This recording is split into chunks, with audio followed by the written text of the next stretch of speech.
Yahoo! Donc aujourd'hui je te retrouve avec l'extrême plaisir pour une nouvelle vidéo sur la chaîne. Et donc aujourd'hui on va parler d'un K-drama avec un acteur très connu. Donc le K-drama s'appelle The Trunk et en français il a été traduit par Pour seul bagage. Alors que normalement The Trunk, sinon j'ai... alors je sais pas si je prononce bien, mais j'ai traduit juste vite fait sur Google Trad et ça me disait du coup le coffre. Et en fait les deux titres collent, parce que de toute façon ça parle de la même chose, mais les deux titres peuvent coller.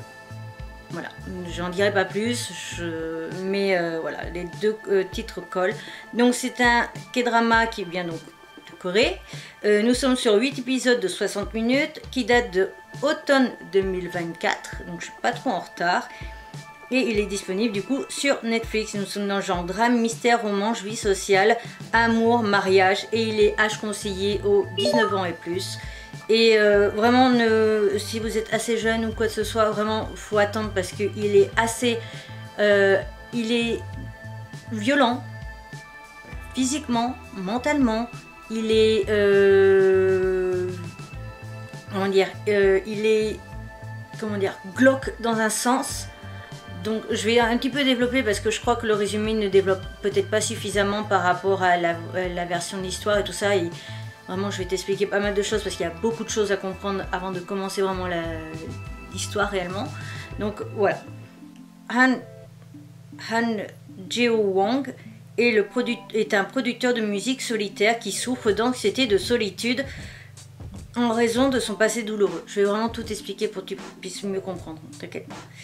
Il se retrouve dans un contrat de mariage inattendu avec No In-ji, une employée de l'agence matrimoniale NM. Elle met en relation des couples pour des mariages de courte durée, promettant le conjoint parfait pendant une durée déterminée.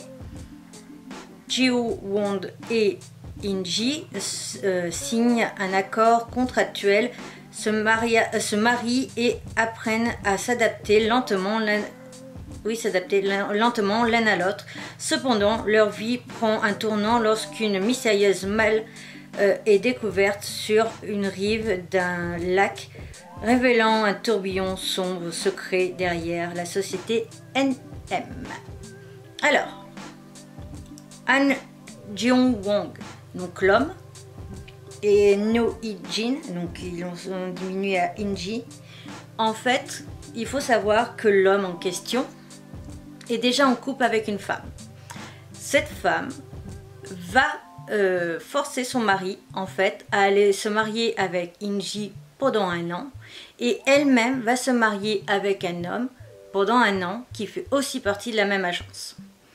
Donc c'est un couple qui existe depuis des années, mais en fait la femme se lasse de leur relation et donc lui dit que ils sont obligés, elle le force réellement, elle l'oblige à se marier pendant un an du coup avec In-ji et elle être mariée pendant un an avec un homme, pour justement que, en gros, sous-entendu que dans un an, bah, voilà, ils auront eu une autre expérience et donc ils s'aimeront un peu mieux ou d'une autre façon, ou ils se lasseront moins l'un de l'autre. Mais il faut savoir qu'on va très vite comprendre que l'homme en question, très clairement, il obéit et il fait vraiment comme un peu on va dire un chien, il obéit vraiment à tout ce qu'elle demande. Et cette femme est vraiment quelqu'un de toxique et a une emprise sur lui très mauvaise. Et on découvre bien que vraiment c'est une femme qu'il vaut mieux éviter de fréquenter, qui est vraiment la meuf la plus toxique du monde. Pour avoir vu l'intégralité de la série, je te dirais juste ça.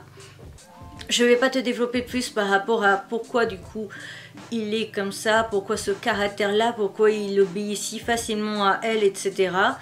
Et il y a aussi une explication de pourquoi In-ji a été choisi. Et In-ji aussi a un passé qui est assez compliqué. Voilà, on n'est que avec des personnages avec des passés compliqués, sauf l'autre, la nana toxique. Elle, c'est juste une nana toxique et conne.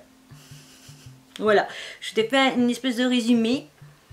Et c'est ça l'histoire en fait. Et c'est assez spécial.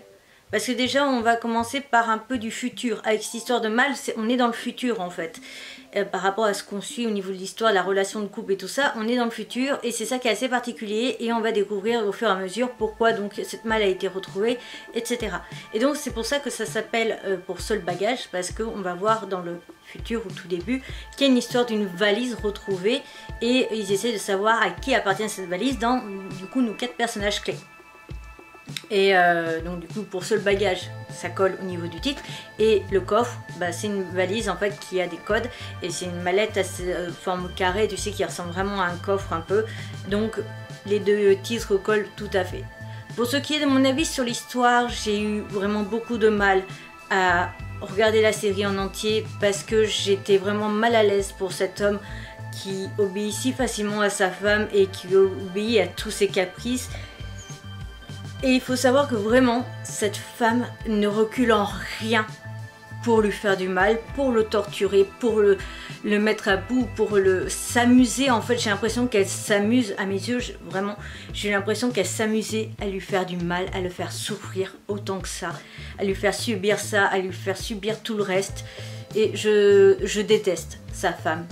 Je déteste très clairement ce personnage et sa femme, parce que vraiment, ce personnage mérite mieux. J'ai eu un peu du mal aussi parce que l'acteur, je le connais pour des personnages et des rôles un peu plus, on va dire, marqués. Je pense notamment à la série avec, je sais plus si c'était une série ou un film, avec les enfants muets, où vraiment il a un personnage clé.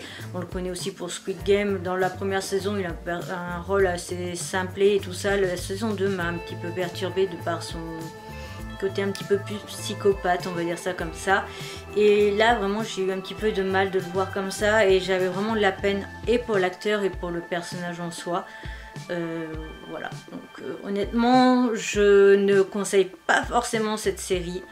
Je ne l'ai pas aimée, je ne l'ai pas appréciée, je n'ai rien trouvé de très intéressant là-dedans.